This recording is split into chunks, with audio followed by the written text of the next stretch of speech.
Roger Strong made his catch king crab fishing, so he could ski and climb the rest of the year.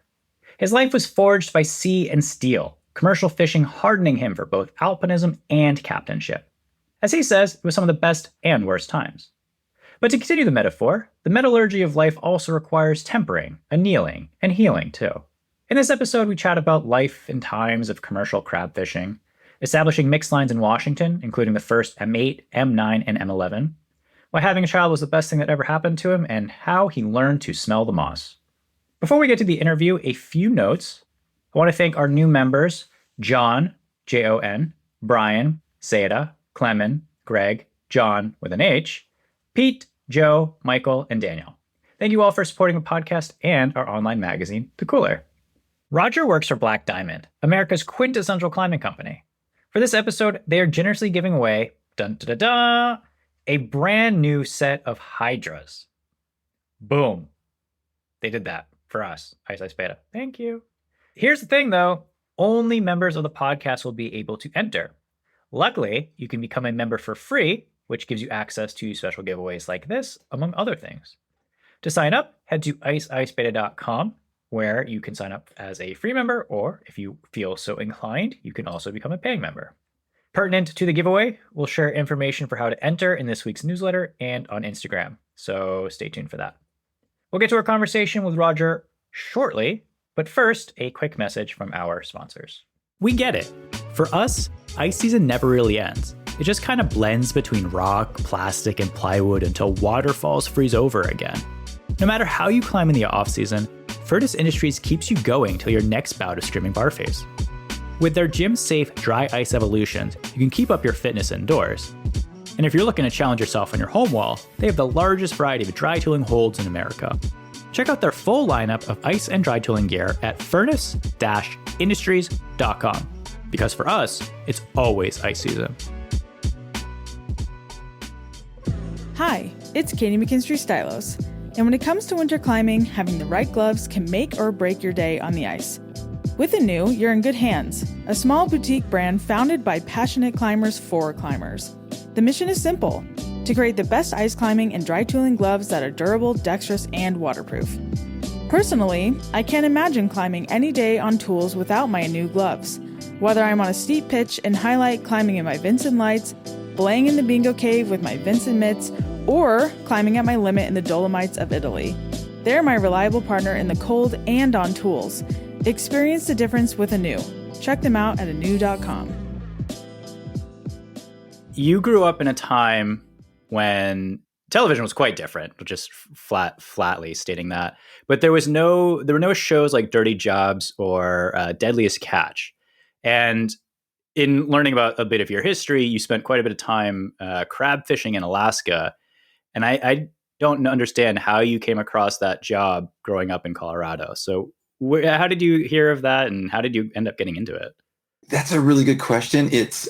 I got to thank my dad's rugby team. Like, I grew up in Colorado, and so it was just a super diverse group of guys from varying, from basically ditch diggers to lawyers and doctors and everybody in between. And these guys, it was a club, so that they played throughout a lot of the year, except maybe in the dead of winter. And they traveled a bit. And then there was other clubs that would travel from around the world, actually. And it was just this quote unquote brotherhood of this wacky sport that terrified me. Like, I had no desire. I was not, my dad was a jock, football, baseball, basketball, and then rugby, but we'd always have people staying at the house. It seemed like every other weekend throughout the summer, and they were, from Australia or Europe, or of course, Canada, occasionally Mexico. And then there was barbecues. I remember, my God, we had this picnic at this place that we were going to go to, never been before, called El Dorado Canyon. And my dad's like, hey, a couple of the guys are going to have some ropes for anybody that wants to try out rock climbing. And both of those guys, he was just super excited. They have gone up and fished commercial salmon fishing in Alaska. I'm like, I could not believe, wow, that sounds really cool. I cannot wait to meet these guys. And sure enough, we go into, as you're driving, I'm not sure if you've been to Eldo, but Eldo is just this historical bastion of traditional climbing in Colorado. It's where I learned to climb. And so I'm 11 years old, maybe even 10. We drive in there and all of a sudden these huge walls, and there's people climbing up these walls, dead vertical, and it seems overhanging and looming. And it's like, holy wow, I get to try this? He goes, I guess so. And we drive all the way into the back. It's not that much further than where like the Bastille is. Come to find out what the Bastille is. They had a top rope on the first pitch, and I just thrashed around on that thing, waiting for my turn. There was probably 8 or 9 of us that wanted to take a whack at learning how to rock climb that day. And it blew my mind. Like I could barely get up. I think the first pitch is 5'6" or 5'7", but it's Eldo 5'6", 5'7". And then these guys were talking about going back up to fish salmon in Alaska. And I'm just like, really? What's it take? And then I'm asking them how they got into it. And I honestly can't remember how they got into it. None of them were like family related, but it's just something that they did to make money during the summer. And I go, well, when I'm old enough and I get out of high school, is it something I could do? And they're like, well, sure. Write me a letter, kid, and I'll see what I can do. Remember that? Writing letters?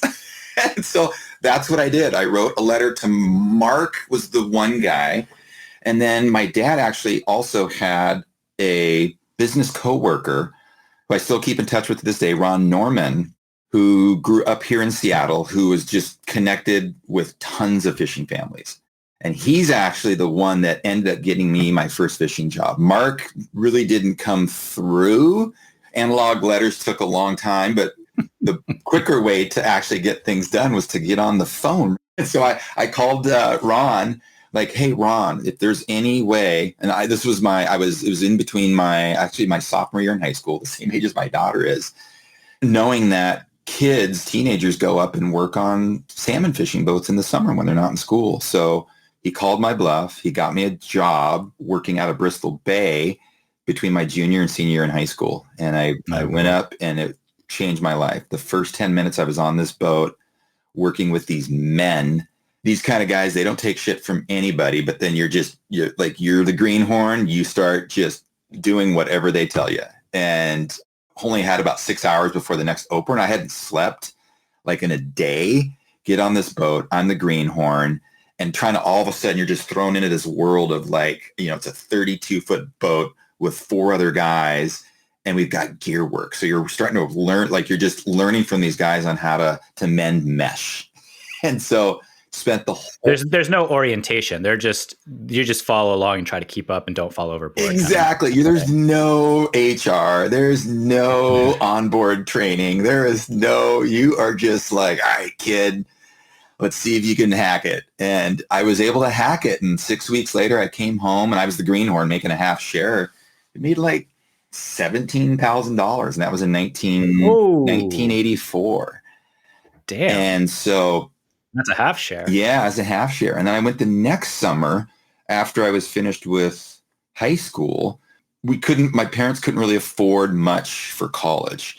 And to be honest, I didn't really want to go to college other than I don't want to just, try to find a job. But I also was really, really interested in what commercial fishing could do. I'd heard about all these other fisheries. There was, hook and line, black cod and halibut. There was all these other forms of salmon fishing too. There was seining, there was trolling, and then there was, the huge trawl boats that would drag. I ethically, that didn't really catch my interest at all, because I felt it was just knowing as a salmon fisherman, and then we would deliver our fish to these crab boats in the off season. You listen to those guys on how they would fish. It was a really clean fishery where crab and fish choose to swim or crawl into the pot, and as well as bycatch, and they could be thrown back over the rail because these pots are huge. They're 800 pounds empty, and 1.5 raw steel and webbing to make the tunnels. And so it was so there was like an aesthetic component to the direction that you decided to go in that you were conscious about. Yeah, totally. And we would deliver our salmon catch every other day to a lot of these crab boats in the off season. And the salmon boat was just, 32 feet. Actually, one of them I was on was just 28 feet. It was a smaller boat. And you get to know the crew. And I'm like, wow, that just the romanticism sounded like, wow, you're on a bigger boat. And they talk about like the ocean swell and the waves, and the weather is even gnarlier. It's in the dead of winter. There's snow and ice, and you're depending on where you're delivering your crab, there's these huge mountains out on the Aleutian chains. I'm like, whoa. And they were showing me analog pictures, and I could see in the background couloirs and lines and frozen ice in the background. I'm like, holy crap, I got to go see this part of Alaska that doesn't look like any part of Alaska I've ever been to. And that was the Aleutian chain. And like, I want to be one of those guys. And so I actually got on a boat. Lee Shelford was the captain, because it kind of turns into the saga of his son became one of my father figures and still a dear friend to this day. So I got on with his dad, who's now in his late 80s. It was definitely more of an onboarding, even though it wasn't like an HR department or an onboarding system. But I learned from him. He was the anti stereotype of a captain that just yells at you all the time. Lee, and as well as his son, was just always, they delegated authority in the form of a question. They were very calm about it. They never yelled at a crew like the other captains that I'd worked with. If you screwed up, you got yelled at. So I fished with Lee for a king crab season, actually a blue king crab season. It was only about a week long. And God, I made like over 20 some grand. I'm still a greenhorn, so you usually don't get a full. You're still in high school at this point? No, I had just finished high school. So it was that summer. I fished salmon all summer. And then I got a job on this blue king crab boat. But that fishery would be September 15th. So I missed the first like 5 weeks of school going to I got accepted at Western State College in Colorado. Got my ski pass at Crested Butte for the season. And I'm like, I made a bunch of money so I could pay for college probably for the next 2 years, because tuition was only a few grand. And this was back in 1985. And I knew I was going to have enough money to start buying more climbing gear, because I came back that first summer and I bought shoes. I bought, check this out, a double set, rigid set of Friends. my wild country, right? And of course harness, and we weren't using helmets back then. I didn't buy a helmet until I started ice climbing later that winter. So yeah, crab fishing, and then it just became this seasonal cyclic thing. I was 5 weeks late to school, so I missed a lot of that first month, but I kind of sort of caught up on homework. But the grades were okay, but not great. But all I could think about was Alaska. So I finished that year knowing I was going to go back up and go salmon fishing. But I also kept in contact with two of these crab boats. And sure enough, I got on for the blue crab that next September. And then it earned me a spot to get on for red king crab, which is your most expensive. It's your biggest crab. It was and that would be October 15th. And I'm like, wow. And I made even more money that summer, had a really good blue king crab season. I'm like, Jesus, I'm making twice as much money as my dad does. And so like, why do I need to go to school if I can make money and I can fish 4 to 5, maybe 6 months out of the year, and just, it will allow me to climb 6, 7, 8 months out of the year. And that just became the cycle for 20 years. You did that for 20 years? I did it for 20 years. So 1984 until 2004, because I got on with BD as an athlete in the late 90s as a grassroots athlete, thanks to the employee-owned crew at the time that I climbed with, and they started kicking down gear. And so, yeah, and then it led to getting my first sales job with Black Diamond in October 1st. Actually, yesterday would have been the 20-year anniversary of when I started on with sales. Look at the cyclicality of your career path. yeah. It's I feel super blessed. I do still have reservations about never finishing college. It kind of bothers me at times, to be honest. That's why I'm so hungry for reading. That's why I read every day.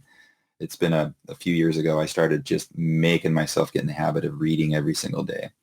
You think it's like, I mean, I can understand maybe feeling like you missed some sort of like formalized education from university. I'm not quite, I'm putting words in your mouth, but I can understand that like if you dropped out, but you did so intentionally because you had a very well paying job and a sweet life to be able to climb. You were also learning by doing. You were, the man in the arena. And so it's not like you weren't getting a life education. And it would be very easy to argue, especially like early on, that you were getting exposure to the real world in a way that most kids wouldn't be. And so I guess I'm curious like where that sense of like needing to educate comes from. Like, I mean, I can obviously you're like quite curious too, but that just seems a little interesting to me because you just kind of put yourself out there. So Yeah, no, that's it's true. Like it is truly commercial fishing, crab fishing especially, was some of the best and worst times of my life. And the analogy is alpine climbing. Like alpine climbing is the best and worst times of my persona. Like I think about it every day, even though I don't truly hard alpine climb really anymore or much. I'll do the occasional kind of, old guy hard alpine route once or twice a year, but it's just nothing like we used to push kind of back in the day. But with crab fishing, it was like that every day. Like, even though you're in this and you have to work together as a team, it's just, you can't think of a more diverse version of humanity is on a commercial fishing boat. And I'm sure there's other industries like, like logging or oil or, where there's just this really hardcore element of physical exertion to make a buck or to make a living. And commercial fishing is it's just this constant, no 2 days are alike, even though you can be like, oh God, we got to haul another 200 some pots today. But when you really look at it, like every pot is different, and every few minutes that, you're putting the gear into the power block and it's screaming loud, and the weather's a little bit different than it was yesterday. And I just find there's this element of, and this cadence of beauty in it. And sometimes when the weather's just totally burly, it's this part of suffering, like in alpinism, right? And and I think it really like, and then I'd get back home and go to the mountains, and it was just like, it would just be, just this calming, but knowing like I'm a little anxious. Like, are we going to send this thing? There's elements of alpinism and commercial fishing that are so alike. And I feel like starting crab fishing at an early age really helped me be calm in the mountains and make good choices. Not that I've always made good choices. I've definitely screwed up a lot and will continue to screw up, but it didn't, I've had some tons of close calls like most of us. And, I've had some gnarly accidents and I've gotten through them. And same thing with crab fishing. My gosh, I've broken 6 fingers, but I still have them all. Probably lucky. It's probably a rarity, I would imagine, for that work. Yeah, totally. Tons of, I've opened wounds. I've had to stitch myself because nobody on the boat could do it. And then I became a captain. I wasn't even planning on it. And it was just the path. And I had to go back to school for a few months and pay relatively, just a few $1,000 to go to sea school to get my captain's license. And I sort of hated it. But then once I was there, I'm like, oh God, I'm learning some cool shit to learn how to pass this test. Because I was told by my mentor, like, hey man, you need to have something to fall back on. But if you get injured or the fishing industry takes a crap and the resource, and sure enough, there was time the resources were so low, we weren't making the big dollars like we were for a while. But fortunately, my share as a captain got me through. I was still able to just go up for a month or two and have enough money to sustain me for my addiction to climbing and backcountry skiing. I mean, I know the trade-off is quite harrowing and arduous, but like, damn, if you could work for a month and then just climb the rest of the year, I mean, I wish I knew this as a 16-year-old. There's a really interesting dimension that I want to explore further. And because we've been talking about books, I have a book recommendation for you, or maybe you've read it already. Have you read Sun and Steel by Yukio Mishima? No, but you're the third person. Sun and Steel. Nice. So I usually get book recommendations from other books I'm reading. And I just finished Beyond the Mountain by Steve House. And so he's, I think they're on, is it Amadablum, I want to say, but I might be incorrect. But he's with Mark Twight and Scott Bakis. And I don't remember the exact context, but it's in the context of suffering, and they're at their bivvy. And Scott brings up this quote from Yukio. And Sun and Steel is basically an autobiography and his sort of adventure in refining himself through steel. And he's using steel sort of loosely, but he means through weightlifting and then martial arts. And it's about his exploration of consciousness.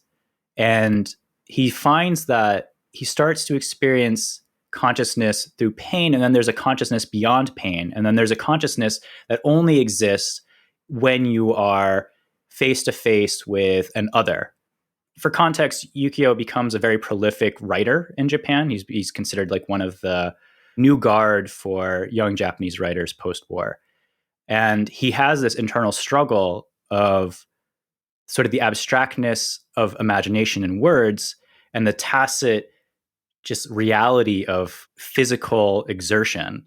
And he's trying to basically remedy this for himself, because obviously he does go on to become a prolific writer. He's kind of questioning it at that start.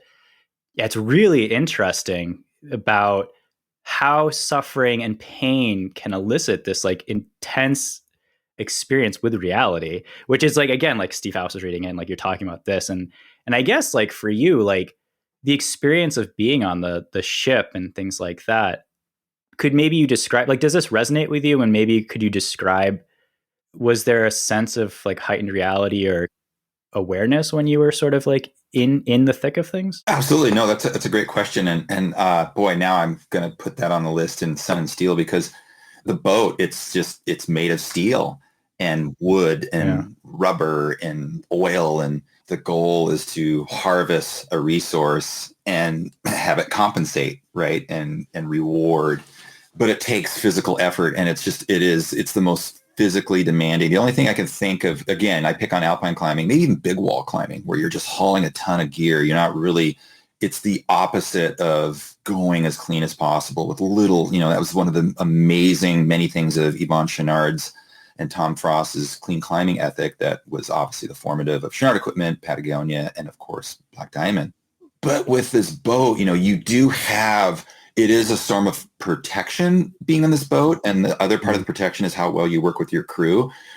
But it's just physically, you're pulling as hard as you can, whether it's, every pot that comes up over the rail that you're putting it into the block, you're pulling, like the weather, you got 20 to 30, sometimes 40-foot seas. And depending on how well you work together and the way the tide is and the way we've got the gear laid out, you can still haul gear even a little bit slower if you guys work together well enough to do that. A lot like, your partner or a team of three on a hard alpine route.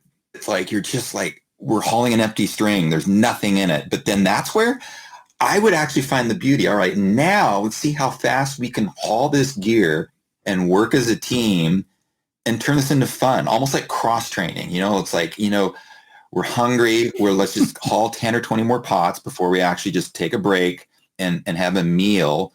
Like, let's do 2 or 3 more pitches, or let's get through this pitch before we can find a spot to brew up, or actually eat our last bar or drink our last bit of water or what have you. So yeah, it's crab fishing is definitely like, it beats you down to where you just don't feel like you can do it anymore. And I've watched so many, we'd hire on that boat, we'd hire like 1 or 2 greenhorns a year.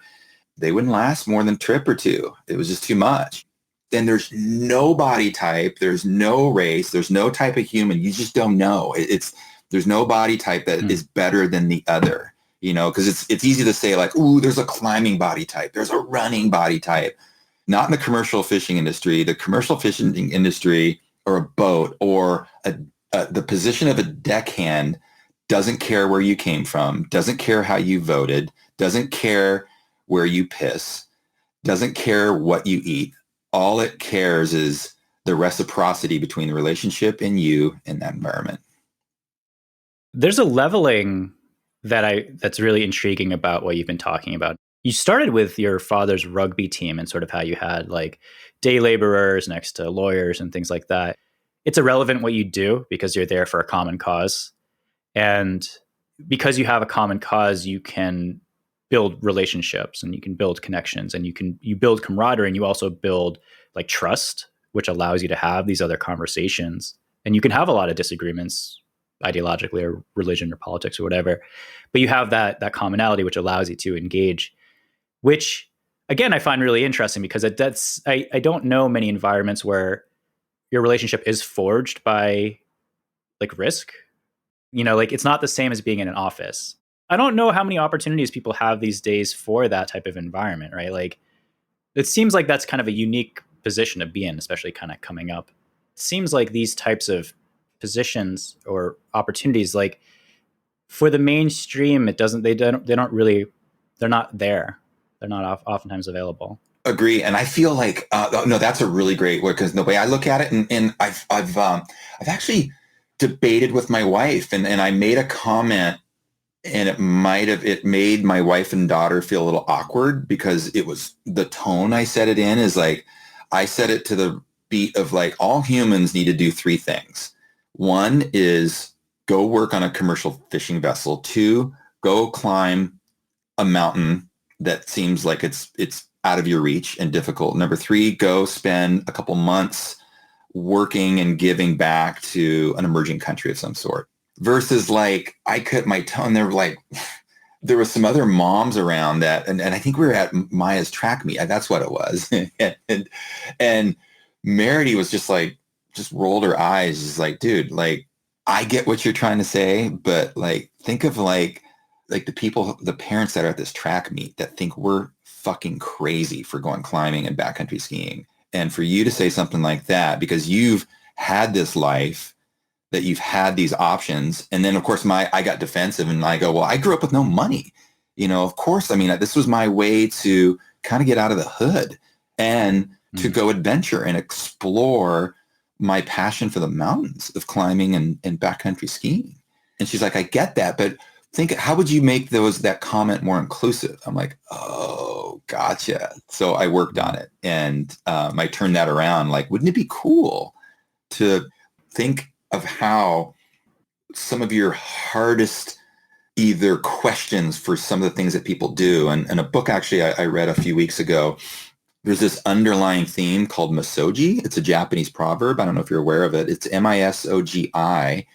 And there's two rules to misogi. Actually, it came out of the book of The Comfort Crisis by Michael Easter, I think is his name. And I read it in 3 days. It's so good. And it's already going to validate like our community that we look for these things of getting outside our comfort zone almost every day, whether you climb or go for a run or something that is just, hard to do. But the two rules of misogi is pick at least once a year, 3-day minimum, because 3 days is the point of like, you're going to choose to do something really, really, really difficult. That's physically hard, mentally hard, that you're pretty sure there's a high chance of failure, that you might not be able to achieve this thing. But it can go on. It's got to go on for a minimum of 3 days up to however many weeks or months that you might be able to take off for work. Number two, the second rule is don't die. That's it. And so I was like, wow, I just, again, I feel blessed because we didn't grow up with money. My parents, my mom was an office manager for a dentist in Colorado. My dad worked at a government job that paid, lower income, middle class-ish. But what they did is they got us into the mountains almost every weekend. Even though my dad was a jock, my brother really didn't dig it. We skied at Loveland Ski Area. My dad patrolled volunteering to get our family pass because we couldn't afford $6 a day for a family of 4 in a weekend.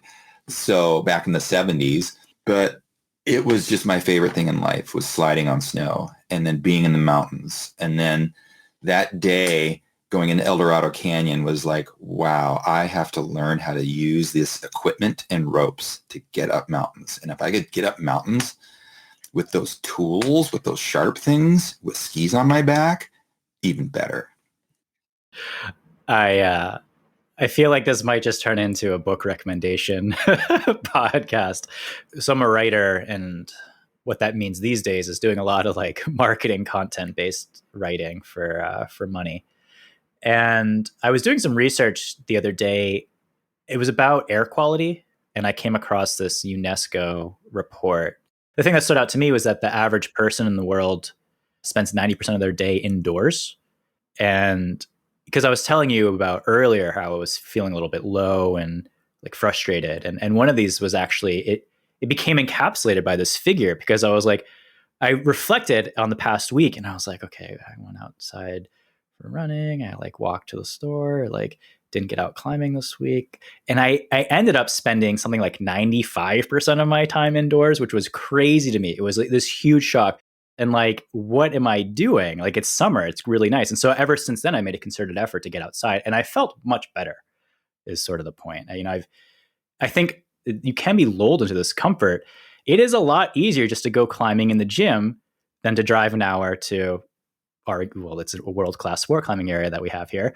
And like, I'm just being lazy, right? There's like some sort of disconnect, and I need that wake up. And ever since then, I've been doing it a lot more, and I feel great. And it's Yeah, he nails it, and he shares with you his journey, which is great. Just too much booze, too much just, all of a sudden he's like, God, I'm not really remembering. Well, how am I supposed to stay focused? And the person he meets, it's two guys who document bow hunting adventures, and he gets invited on it. mm, And it's awesome. Like, I literally just binge read it in 4 days. It was that good. And it just like, it confirmed that I'm still getting into the mountains for the right reasons, even though I will likely never climb as hard, when we talk about numbers and grades, that I did back in the day.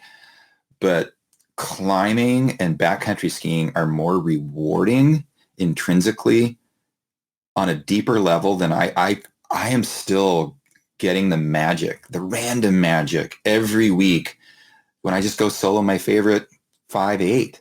And I still do that once a week. I don't free solo much anymore, but I used to solo a ton. I mean, especially ice climbing. That was because a lot of times, I'm in these places in Alaska where I don't have partners. I'm getting a few hour break from the boat, and I'm taking advantage of all this amazing ice and snow that's in the Aleutians. So yeah, you're right. The data proves that the humans need to be outside. There's just no way around it. And we do live in cities, though, and cities are efficient. There's cities that have done a good job of creating spaces for us to go outside. And thanks for sharing your point. It's like, oh gosh, I have not been climbing, or I just need to go for a run. And being back at Black Diamond, because my schedule is so hammered with different time zones, like I have to actually start earlier because of Europe, and it screws up my dawn patrol. So I've been running from the house and just blown away how much I value the trees. Like, I live in the city, but my gosh, we have these big trees. I've actually got a mile trail run where I only touch asphalt for half a block. And then just the smell, like, how cool is that? Like, a lot of cities, you have to go a little further, but I think most cities, if you really have an open mindset, you can find the important parts of trees and plants that help filter out CO2 and replenish your O2. And just even if you get a smell of a different tree or a plant as you're going for this run and you're away from your phone, because I don't run with my phone. I just run with my fitness watch. The more we can just get away from our phone for a few moments and get away from our laptop and just get away, it helps set the day. And so once or twice a week, I go climb. And actually, 3 to 4 to 5 mornings a week, I still dawn patrol to go ice climb or ski something. And it doesn't have to be hard, but the hour drive it takes to get there, I can catch up on phone. I can catch up on Ice Beta podcast, or I can call one of the reps on the East Coast because they've been up for a few hours. I can catch up on work. And then I just go suffer for a couple hours. I just go and half the time I'm by myself because a lot of folks don't like to get up that early. A lot of my like hardcore partners are like, yeah, I love to, but I got to get the kids going. And I get it. Like, everybody's got a schedule and things have changed as we gotten older. But I know that as a human, I need to have a visceral experience of suffering a couple days a week for a few hours before breakfast. And it doesn't have to be 513 or M12.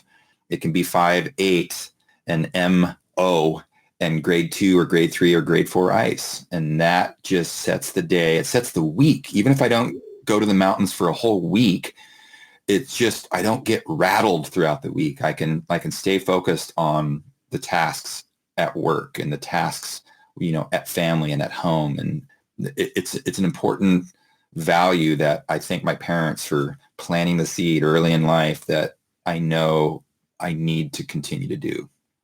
Here's a tension that I've been experiencing lately. The act of noticing and being very present with your surroundings. And I say that in the context of I really enjoy the experience of moving in space. That's why I like trail running, especially in the mountains. But what that doesn't necessarily allow is like a stillness and being with, like, if you see a flower, I am not going to stop and enjoy that flower. No offense. Like I'm running down that scree field and I'm just enjoying that and not trying to break an ankle. And so there is, though, the attentiveness that comes with like being hyper aware or not aware of doing the act. But then there's also a deepening of the experience that comes with just like being, just sitting and just like, feeling the rock, or maybe you're at a belay or maybe you're at the top of the mountain, you're just kind of relaxing, right? And like you're just kind of seeing. And I guess like for you, like you seem like a very active individual, but do you also enjoy, or do you get a sense of relationship through just being in a space like outside? Like do you just go for walks, things like that? Oh, absolutely. And it's something I've been making an effort to appreciate that more. And I'll just use yesterday as an example. I went and soloed my favorite 5'8" 4-pitch rock climb, and there's a bunch of variations you can do. And I spend 5, 6, 7 minutes on the summit, yoga, greeting the sunrise. And I stop, and my car-to-car time, I was never able to, again, back that younger self. All right, how fast can I do this? And I know that's what I like. I like seeing the improvement. But you know what? I'm getting slower, and my car-to-car time yesterday was an hour longer than my fastest PR from many, many, many years ago. But I felt like I was working almost as hard, but I did stop a lot. And then actually ran into 10 guides coming up, 3 of them who are good friends, and we like stopped to catch up. And I was like, oh my God, I haven't seen a couple people, Dan Korn, for a long time. I hadn't seen Jonathan all summer, and it was just appreciating that. And then there was this, I'm running down the scree, or actually the talus around Source Lake, and I just took in a couple breaths of just this really sweet smell. I'm like, whoa, I just stopped. I'm like, what is this? I started looking around for like, is it this moss? Because as you know, like the smells can just come out of nowhere that are a little different than they were. Like I've done this thing hundreds and hundreds of times. I've never smelled this. This is so cool. And so, yeah. And it's something that I feel we do lose as humans. I think we get caught up of the FKTs and the PRs and like getting stronger and faster. And that ship has already sailed. We can be better, just at endurance, like trying to improve like how we can endure and how we can be a little healthier the next time, or we all have different objectives for why we go, but I think we all sort of are in it for the same reasons. It's that weird kind of paradox or maybe juxtaposition. It's why I'm never going to, I'm new to mountain biking. I don't need an e-bike because it's this, why go faster? And the data shows like the faster you go at anything, your peripheral vision gets narrower and you are not, you can miss things. Same with backcountry skiing. It's like the difference between helicopter skiing and ski touring. It's like you don't get a feel for the snow. You don't really get the opportunity to really get a feel for the snowpack. Same thing with like an e-bike. Like, is more really better? No, I think it's more intrinsically rewarding to be on an analog bike, taking a little bit longer, and like you're going at a pace that dictates you earning the down, And so same thing with climbing. Like it's like climbing, what's beautiful about climbing, no two routes are alike. It's this static movement of solving a puzzle, from a boulder problem that's only 2 moves to Vince and Steve's route on Nanga Parbat. I don't like to use Everest because personal reasons, but I feel when Vince and Steve did that route, it just showed like, wow, commitment to patience, right? But is their ascent any more important than Sean Rebitu's V17 that he just put up. There's so many different perspectives on climbing, and it's continuing to evolve. And I'm still trying to settle on like the Olympic value of climbing. I think it's going to be good. I used to be completely against it. I used to be against sharing with people when I was developing climbing routes. I'm like, wait a minute. And then I'm like, wait, if I'm putting on all this work, I got to share it. I was coveting, I want to red point the hard routes first before I let anybody know. And it's like, you know what? If I can't do it, somebody's got to do it. If you're putting in all the room of cleaning and bolting and you want it to be quality for generations, hopefully, and then come up with the right rating, not be too much of a sandbagger, as climbing ratings are subjective on the person's experience. So yeah, being a part of that environment is as important, if not more important, than the accomplishment. The accomplishment, humans just put too much value on the summit, too much value on the numbers. We already know that. I always marvel. It's like, ooh, yeah, there's a V17. What's the difference between a V17 and a V16 and a V15? What's the difference between? I've never climbed 14A. I've only climbed 513. 513 is fucking hard for me. And so, and now there's mid 515. I don't know what the difference between 15A, B, C, and 14C and D. But that's for those people that can do that. And so is their ascent more important than my soloing 5.6, 5.7, 5.8? Maybe it is to them, but it's the visceral, it's the movement, it's the touching the stone, it's the swinging of the ice tool, looking for the perfect swing, looking for the perfect amount of footwork. And it's just this, I'm just always looking for flow. And maybe I was at a younger age too, but it's the accomplishment that kind of ruled the reasons I did it. But then when I would stop or I'd be done and I'd look back, I'm like, oh my gosh, we just did all of that. It would be overwhelming. I'd get teary-eyed. A lot of my climbing buddies just would kind of giggle that I get teary-eyed after I red point a route that I've been working on. I cry. Now I cry at everything. I cry at the joy of watching my daughter ski race or watching her at a running race, or I cried when she passed her lead belay test a few weeks ago at the climbing gym. I'm like, oh my God. Is that, well, you basically said as much, but that sounds like a change for you. And I'm wondering, I guess, where do you think that comes from? That sort of openness to be able to express your emotions, and were you like that when you were younger? I can imagine being on a crab fishing ship in Alaska. That's probably frowned upon, but maybe I'm making some guesses there. No, that's a great question, Aaron. You're right. No, I have evolved. And you know what? I'll get a little teary-eyed now. The relationship with my wife, she wears herself on her sleeve. We've been together. It'll be 28 years in May. So 27 and a half years. Oh, yeah. Congratulations. And we got married in 2001.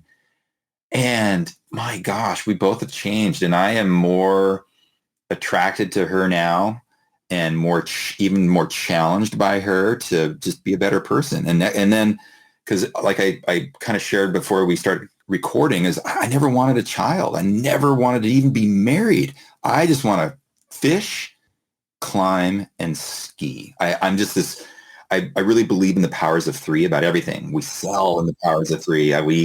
We teach in the powers of three. So climb, ski, and fish. And that was it was great. And then she was finally to the point, it was like, dude, you're on a boat half the year. When it comes down to it, by the time you leave, gear work, season, offload, put the boat away, come home, and then you come home for a week or two, and then you're off on big climbing expeditions or competing or trips without me, something better change. She goes, I love you.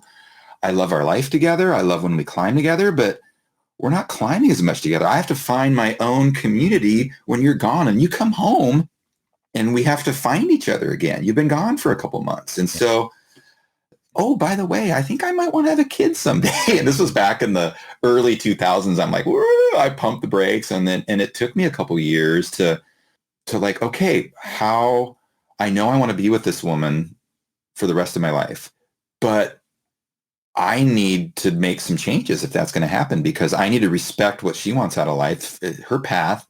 We've made a commitment together. We did get married. We had this amazing week in Squamish. We got married downtown at the base of the Chief. And so he did that in front of a bunch of people and family. So like, wow, this is a commitment. Like, and I feel us tying the knot kind of kept us in because we definitely struggled.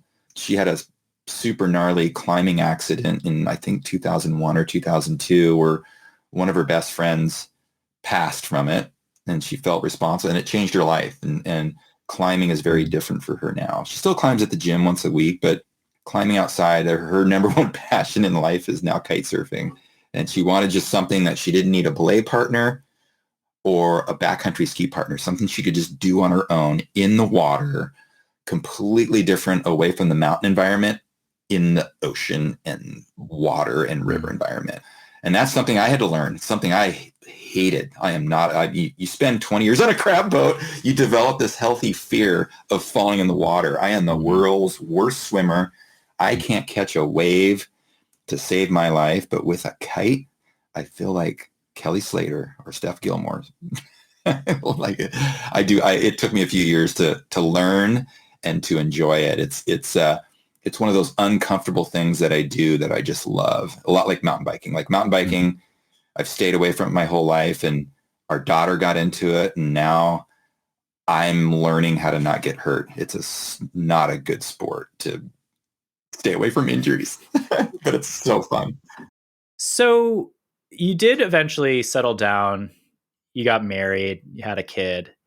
From what I understand, you got really involved in the Seattle community, and I'm not quite sure how exactly, but Fitzcahall, he called you the heart of the outdoor community in Seattle at one point.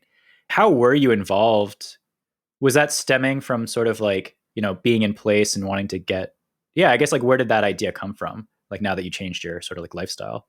Oh, that's a great question. I just feel, I grew up in Colorado, and Colorado obviously has a reputation, with good reason, of amazing rock climbing, really good ice climbing. But, there's not true, and this is a bit of a joke, tongue in cheek, not true alpine climbing in Colorado. There's no real glaciers. And then, I really didn't move to Seattle till I think 91, 92, because I was going all the way to Alaska and then coming back to live in Colorado.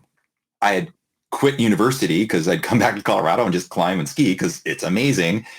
And in the late 80s and 90s, like some of my mentors, I'd only climb with once in a while, but at least they took me under their wing for a half a day or a pitch or two. It was like Jeff Lowe and Jack Roberts. May they both rest in peace. I mean, these guys, and then Craig Lubin, some of these folks that just didn't have egos, but they were like amazing. They were at the forefront of putting up rock and ice routes and then mixed routes. And so I was aiding my way up those routes and setting up top ropes and rehearsing the moves, especially when it came to putting crampons on and straight shaft stew-bys and leashes, but it was amazing. So when you brought up the book Sun and Steel, and how I'm excited to read how that's going to relate, because the gear is also part of the process of protection when we climb, right? If you're not going to free solo. But even if you're free soloing ice, you still have steel. That's how you're getting up. If you're not going to get up an ice route without tools and crampons. And so Colorado was just where I was learning. I was going into the park and I was soloing, but I was going really slow because I didn't really have a lot of partners full time that could fit my schedule. So I'd go back to Colorado and I would go down to Uray. I would go solo Ames Ice Hose. I would go solo Bridal Veil. I would go solo Stairway to Heaven. And I would trail a rope and a couple of snargs before like really good ice screws came out that were easier to place. But I was also soloing in Alaska. So when I would take backcountry ski gear up on the boat and just leave it on the boat. And I would leave a set of ice tools and a couple ropes and harness and boots on the boat ready for conditions when it would come in, because I took an oath. I never drank or smoked weed or anything while I was in Alaska. I partied like crazy when I was home, but I just felt like when I got on the plane or I stepped on the boat, I didn't want to sacrifice the integrity, especially when I became a captain, because booze and drugs are definitely a thing in the fishing industry and a lot of other gnarlier drugs. And so I'd let the guys go uptown and go to dinner, get drunk, and I would just go and spend hours soloing route after route after route from grade 3 to grade 6 RX, stuff that but it got me comfortable in that zone. So I was going back and forth between Alaska and Colorado. My parents moved to Seattle, and I would stop for, a few days to a week and start to indulge in the grunge music scene. This is rad. And then I went and climbed at Index in I think 1987 or 88. I'm like, oh my God, this is amazing. I'm moving here. And then I got to just know more and more people work. And then you got to go buy gear. So Swallow's Nest, which is not there anymore. Marmot Mountain Works, which is not. The only one that's left is Feathered Friends of those original, and of course, REI. The original REI, the very first REI, was up on Capitol Hill, built in 1938, which is now moved into the big flagship downtown there. And that's how I started to get to meet all these cool people that became my partners. Raj Helbig and Todd Gunther, Tom Dolliver, all these guys that were just into backcountry skiing, more rock climbing, a little bit of ice climbing. I started to have to find other partners that were super into full-time ice climbing. That was like Jeff Greiner, Blair Williams, Sean Courage, Andreas Schmidt. Some of these people are still some of my best friends to this day that were super into backcountry skiing and ice and alpine climbing. And of course, I'd already done a couple trips to the Canadian Rockies. That was a big turning point, the more that community embraced. And Jeff Lowe was telling me, dude, you got to meet this guy, Will Gatt. Will is just definitely prodigy, everything he does. He lives in Boulder, but he was born in Canada, grew up in Jasper, lives in Canmore. You got to hook up with him sometime. We didn't actually start climbing together till probably the early 2000s or late 90s after we really embraced getting rid of our leashes. But that whole community, the more I started doing trips to the Rockies, Sean Isaac, dear friend to this day, Rob Owens, and of course, Abby and Rich Marshall at the time, Kim Chismazia and Sue Knott were just this community of people. And of course, Guy Lasselle that would embark in winter climbing all throughout the Canadian Rockies. So I was doing, I can't even tell you, 4, 5, 6, 7 trips a year. And when those guys needed rest days, I would, on getting on hard mixed routes or alpine routes, I would just go solo, moderate to moderately hard ice on my rest days or go skiing.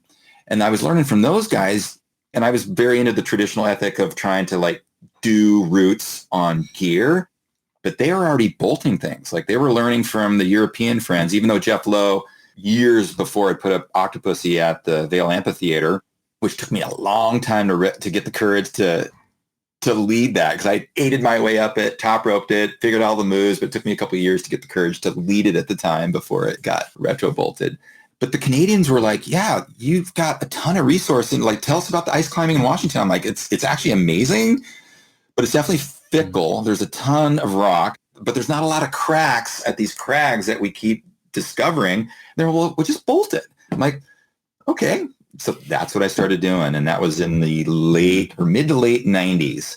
I'd already had a drill, just bought extra batteries, started investing in bolts. And then anybody that wanted to go out and start putting in work in dry tooling and finding these incipient smears and daggers and curtains that we could, that would come in somewhat consistently, but not actually touch the ground.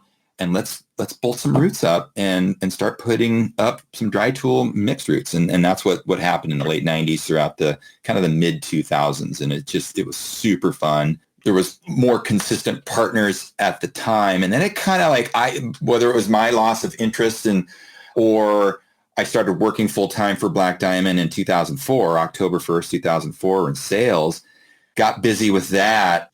There was a lot of travel as well. I mean, I was still climbing a lot, but I just didn't have the time to really put the effort into developing more routes. In that time, you were prolific, from what I understand. The statistic that I saw was you had established hundreds of routes, and I assume that includes rock climbing too. Yeah, as rock as well. Yeah, dozens of mixed climbs and lots of, hundreds and hundreds of bolts, dozens and dozens of routes. With Dale Remsburg and Derek Andriel, we developed the tool shed near Mount Baker. It was Washington's first M8, because M8 was considered that was 12A when you compare rock grades to mixed grades. And it took us weeks for going up there and just rehearsing the moves and taking whippers and just really fun aesthetic moves. And we found other lines there, M6, M7, and some ice lines. And then that just became the tool shed. And it's still there to this day and really fun. And I don't get back there very often. It's every few years to go climb those routes. And then we found at Snoqualmie Pass, I just ran by there yesterday. It's super special. And that's the wrap wall that Jeff Greiner and I discovered, God, I think 98 or 99. We went to do a long mixed route between Bryant Buttress and Source Lake, actually Pineapple Basin and Bryant Buttress. We found this 7-pitch, like pretty easy grade 3 M3 ice and mixed route. And as we were coming back down, we're like, holy crap. And I'd skied by there, but I never looked at this huge wall that I'm like, holy crap, Jeff, this could be. It's because you were skiing too fast and you didn't see. Seriously, yeah, totally. Back to like when we go too fast as humans, we miss a lot of things. And so, but when you work your way up statically, the whole world opens. Will, like in the American Alpine Journal years ago, when we were all bitching and whining about the ethics, and Roth had wrote this article called Degrees of Freedom. Yeah, I love that. Oh my God. And Will got last say, and it was just beautiful. It was like, hey, we talk about hard route this, hard that, the numbers. It's like, going for a simple hike is at least as important, if not more important, than the hardest routes in the world, because you actually get to slow down and really indulge in the beauty of your environment. I'm like, dude, thanks, Will. And it was after, the Hubers and our dear buddy Steve House had opinions. There were all these opinions on ethics and why bolted M climbing was not helping push the grades in the mountains. Where I was of that school, I felt it was, because I could go get pumped shitless on an M whatever climb, and then we're in the mountains, like whether I was in Canada in the Rockies or the Coast Range or in Alaska trying a new route, it was just those engrams were burned and dry tooling, and I could get through it faster because of sport mix climbing. And you ended up taking those skills. So you already mentioned you established the first M8, but you also established the first M9 and M11, among many other exploits that you've done. I'm curious about the ethics at that time, because every time I've talked to people in different communities, the reaction varies to bolted M mixed climbing. For example, in New England, it was like very frowned upon to bolt. It had to be, you had to try your darndest to do it ground up traditional. And I know that you had talked about how there was sort of a lack of like crack systems to be able to follow in some of the areas that you were evaluating. What was the reaction at that time? Because the Pacific Northwest, and I guess sort of where you are, seems particularly conducive to mixed climbing. Like you don't get a ton of ice flows, but you get a bunch of like hanging daggers, right? Because you conceivably were opening up opportunity to do more climbing on tools. So I'm just wondering like what the response was then. I definitely like to try to do a route. Let's just pick on mixed climbing and ice climbing on gear. And I did that with Guru, Washington's first M9. I tried. I banged a bunch of pins at the crux, and all the gear, as I'm taking whippers, it is popping out like 3 pieces, zippering underneath it to those 2 equalized knife blades. And let's just over, I'm like, oh, and I could like, this is not safe. And like, I cannot figure out how to do this on gear. I'm just going to bolt it. If I want people to climb, and it's a steep roof, it overhangs almost 20 feet in a relatively short 65 feet, like hardly over 21 meters. And so I just felt like I tried. I'm like, you know what, this wall, this whole crag, nobody, it's just, when I've come by here in the summer, it's just wet moss. Nobody's ever going to clean this and make it into a rock climbing crag. I'm here first. I also feel like, okay, if you found it first, you do it in any ethical way that you feel fit. If you're the first one there, and then ask yourself why. I'm also a believer in people don't necessarily remember what you did or what you said. They remember how you make them feel. And that's a Maya Angelou quote. And so another thing that I enjoy from Simon Sinek is people don't buy into what you do or how you did it. They buy into why you did it. And so I feel people would do better if they lived by that, and they would be chopping a lot less bolts because they think that it should have been done a certain way. Well, you weren't there first. You can just go a few meters this way and do your own route, or go find, there's still so much unclimbed rock and ice in the world, we have barely scratched the surface. And people need to understand that, you know what? If you're being a gatekeeper on your crag or your way of doing things, you've already established it. That means it's just easy to get to. Why don't you find a way for more access to go just a little bit further and take that energy and start developing more cool routes for whether it's for yourself or for your community. Yeah, the whole concept of creating a negativity, like the destructive act it's easier. It's a lot harder to construct, right? Like order requires energy to create. It seems like a defeating purpose for the community if you're just going to go and chop things. Like just spend that energy and go and like look for a new area to develop and like do it how you want. It just seems really ridiculous. I agree. Yeah. You were talking about your why for developing as you did, and so there's danger in that particular route that you were doing, and so it's like, well, let's make it safer, especially if you're thinking long term for longevity. You want to help second ascensionists, later parties, like be safe on this route. And so you're bolting. You shared with me before that you had, once you got married and once you were starting to settle down, you actually had to make a pact with your wife, and it was about being smarter, I think is how you put it, and for climbing and skiing. And so this seems to sort of like fall in that vein, right? Like being smarter as a climber.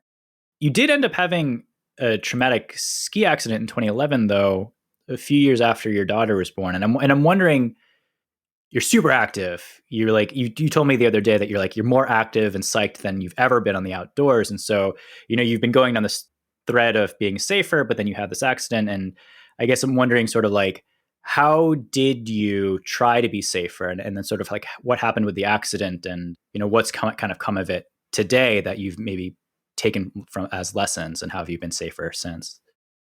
I've been asked this a lot, and it evolves over time, but then it was Meredith and I had some agreements on soloing too, free soloing rock. I'm not a super strong rock climber other than I'm comfortable on terrain that I'm solid at without a rope. And I always try to go by Peter Croft's mantra of you never solo anything you can't down climb. I've broken that rule plenty of times, but I'll never break that rule ever again. And so that was one of them. And so when we got pregnant, I was going to climb and ski smarter. That was more my intellectual mantra and my personal proverb, but I wasn't necessarily behaving. And I think humans, we get in habits, and whether it's preparing for whatever you're going to do the next day, you get your pack, you get your skis, you get what it is, your water, your food, and whatever it is, like you or agree you're bringing for group gear, whether you're going with a partner or not, those are slower to change. And so Snoqualmie is only an hour drive from the house. I'm there 2-3 mornings a week before breakfast. I'm climbing or skiing or running something there in the mornings. I usually get the trail by 5 a.m. It's a mind-blowing venue. It's very complicated terrain, no matter how, and I've done hundreds and hundreds and hundreds of days or mornings there. And there's some climbing routes, whether it's ice or rock, that I do hundreds of times. There's ski runs that I've done hundreds and hundreds of times. But that also builds complacency. And up to that point, so April 6th, 2011, with 4 really good buddies, all 4 of us had skied together a bunch, but we'd never skied together as a group. And so I was the guy who had skied that line hundreds and hundreds of times. I'm also the guy who loves the break trail. The forecast was 3 to 6 inches. It dropped 13 overnight, and it's later in the season, so things are warming up. Days are getting longer. It's a west-facing aspect, so it gets a lot of wind and early sun exposure as the days are getting longer. There was no surprises that day. We made a lot of mistakes. We didn't stick to the plan that we agreed, like turning around at the shoulder at 610 meters, and it goes from old growth trees at like a 24 degree average slope angle to ding, ding, ding, 33 degrees. And that last 1,000 feet to get into what would be the 3 big couloirs, the snot couloir, the slot couloir, or the crooked couloir, we knew we weren't going to do any of those because of there's too much snow. But there is pockets of instability. And I was not in the habit of climbing or skiing smarter yet, even though I was telling myself, I was lying to myself. I was lying to my partner. I could not look her, even though I could look at her, but I was convincing myself that I was, but I wasn't behaving that way. And so I got caught in an avalanche. You could Google it and you can see all the gnarly details. We don't need to get into it, but I got my tibias ripped off my femurs, wheelchair for 3.5 months. Our daughter, Maya, wasn't even 2 yet. And so I was in a wheelchair for off and on for 3.5 months between 3 surgeries, putting my legs back together. It really made me appreciate that I'm alive and that I got an amazing community that rallied to support us, family and friends. And I just am indebted to a life of returning gifts to those friends that supported us through this. And it was a lot. And to Meredith, she's stuck through thick and thin. And I continue to learn from her because of that. And it's still, relationships are still a challenge. We still disagree and annoy each other a couple days a week. But now our daughter has grown into, she gets to see all that. She can call us on our own bullshit. So what I did learn from that, and she'll bring that up once in a while, I bail more. I don't, especially if I'm by myself. And to this day, Meredith does not like that I do ski tour or solo half the time that I'm in the mountains, for dawn patrol. But I bail a lot. Like if it's not, I trust my gut more than I trust my heart, because my heart has always what's gotten me into trouble or gotten past to where my experience or skills might be at that moment or the conditions might be. And I just barely got through it. And that's not okay. Now that I value and I have every day, just all humans, every day we have an added experience. And if it's whatever we've chosen in our job and in our craft, in our recreation, we have to have an open mindset from learning from the day's experience before and how it makes us more efficient. And let's just pick on climbing and backcountry skiing, how it's going to be more safe. And then also realize you're never 100% safe and you got to be okay with that. But there are ways, there are places you can go and still, and it's back to that, how you feel during the time you're in the mountains. Like, hey, just going through for a 25-degree old growth tree run because the Abbey danger is through the roof. It's beautiful because you know what? You're still sliding on snow. It's like you're not skiing the gnar line or the steeper line where the gravity's pulling you a little harder, or like just trusting your gut. Like, did you have a few things happen, in the morning or that evening, prepping for your route that you're going to go climb or go for a trail run? Maybe trust that instinct, trust your gut and do something a little different, but still do something. Another book I read, I love, it's Atomic Habits. Getting into the habit of doing it, even if it's just for 10 minutes, go to the gym or just go outside for 10 or 15 minutes. That way you don't put a fat fucking 0 on the chalkboard for the day. Get out and do it. And it doesn't have to be gnarly. It doesn't have to be loud. It doesn't have to be rowdy. It just has to be. There is something interesting that I noticed, that it's hard to like intellectualize your way out of conditioning or habits. And one thing that stuck out to me is you've been together with Meredith for 28 years, I think is what you said. And you said you had ups and downs, but there was something about the commitment of marriage that you really take to heart. I mean, you really abide by. And we don't need to go into details beyond that, but that's a concept, right? It's like an intellectual concept. And something about that stays with you as being something that you really need to adhere to. But then, we're talking about changing habits, and there's the physical preparation and sort of getting to the trailhead, and then the physical sensation and the heart kind of takes over, and maybe the intellect to some extent. And you were talking about how being attuned to your gut was like the way that you now can sort of override, I guess, the intellectual or heart impulse. I wonder if that resonates as being true to you. Is that like your gut instinct is maybe a way that you identify behavior change these days and things that you want to sort of do differently? Because you did mention that you're also like a more emotional these days, and that which to me would indicate that you're like more attuned with your body, let's say. Absolutely. And I feel it's being open to the learning process. And you brought up something, Aaron, earlier. You're about expressing feelings younger, back in the 70s and 80s. It wasn't really a thing. And Merity has really helped me evolve that way. And so does Maya. So they'll hit me with questions, even though I might be a little more reserved in their eyes. We're in a group of people. I feel like I can be the one that might express and wear myself more on my sleeve. But Merity has this really good way, and it used to be sort of difficult for me to hear, but she has a way of really getting it out there. And then it's easier to kind of dive into it afterwards. And I use her words when I'm in the mountains. And I also think of like, shit, would Merity commit to this line? Or even Maya. Now I'm starting to really, now that Maya's learning how more and more to backcountry ski, and we don't push her to it. We even go to just areas without even committing to a moderately rated avalanche slope. And just like, we're not doing that, but what would you ski here today? Where is the line that you would choose to be safe?